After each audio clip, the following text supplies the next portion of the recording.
السلام عليكم. وعليكم السلام ورحمة الله وبركاته. عاملين ايه؟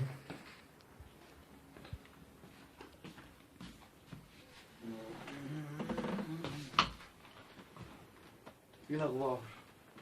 الحمد لله. ازيك يا مريم؟ ازيك يا روتي؟ سينو.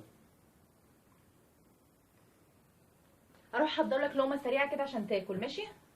لا احضر لك حاجة كده عشان تاكل. ماشي، اتفضلي حضري لقمة سريعة يا ستي.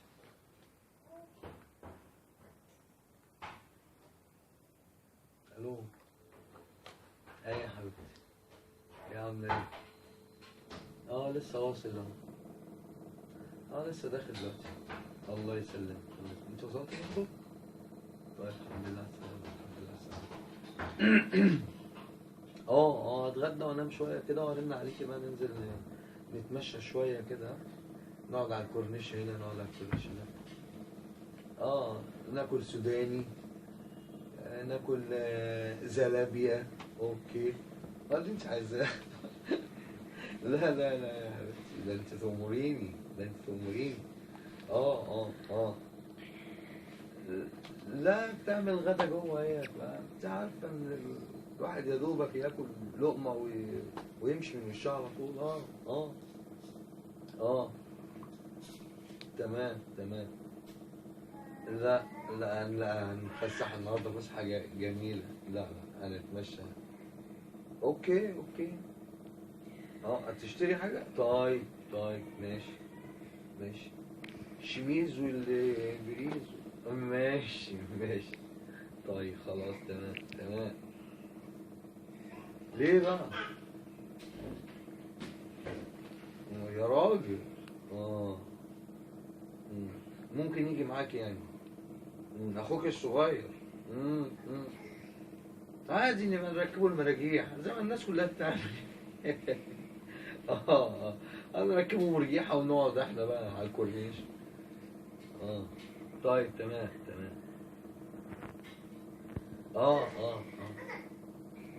لا ما هم بيقولوا اي كلام برضه. هو في ايه؟ في حاجة ياسين ولا ايه؟ طيب تمام. ماشي.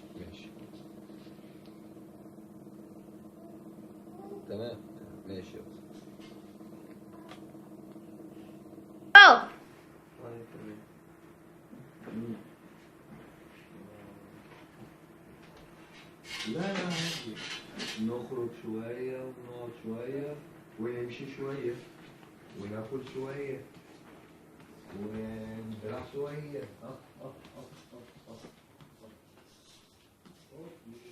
اما اتصل بقى. الو. ايه يا حبيبي عامل ايه؟ حشتني خالص والله. لسه جاي اهو، قاعد جوه شويه. معرفش بيتكلم في التليفون. انت وحشتني خالص. يا حبيبي، هو قدامه ساعه كده وهينزل بقى اكلمك ان شاء الله. ساعه كده، هو ما بيتاخرش يعني. ساعه كده وابقى اكلمك اول ما ينزل على طول هتصل بيك. ماشي يا حبيبي. لا دلوقتي مش عارفه اكلمك. ماشي يا حبيبي. يلا سلام بقى بدل ما يسمعني. يلا مع السلامه. سلام.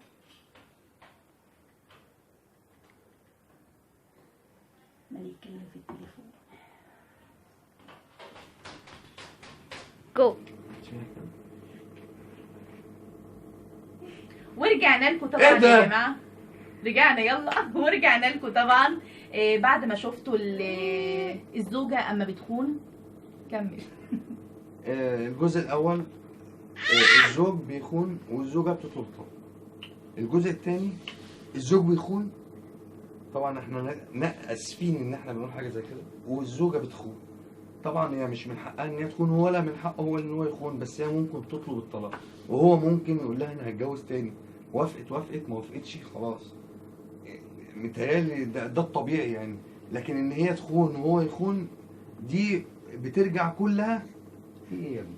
بترجع كلها على الاطفال اللي هم دول. طبعا ده كفايه والله يا جماعه، اي اسره طبعا كفايه حب الاطفال لهم، وكفايه ان هم في حضنك كده الحياه بالاطفال وبالزوجه حاجة تانية الحلوة والله. وبالزوجه المحترمه وبالراجل المحترم والراجل اللي بيقدر، دي الدنيا وما فيها طبعا. فانا بنصح اي واحد واي واحده بلاش خيانه، بلاش بالله عليك وبالله عليكي بلاش خيانه، بلاش هتدمر حياتكم وهتبوظ نفسيه الاطفال. يا اما الزوجه هتروح تخون وبرده الاطفال نفسيتهم هتبوظ وهتتدمر وهيحصل فشكله. الاطفال مش هيعرفوا يعيشوا مع مرات اب، والاطفال مش هيعرفوا يعيشوا مع جوز ام. صح، دي حاجه بدون نقاش يعني محدش يتكلم فيها. يا رب الفيديو يكون عجبكم، وان شاء الله نقدر نقدم لكم حاجات اكتر من كده، وبيكم طبعا هنكبر وهنعلى اكتر من ان شاء كده. الله. مع الف ان سلامه. شاء الله ان شاء الله. باي.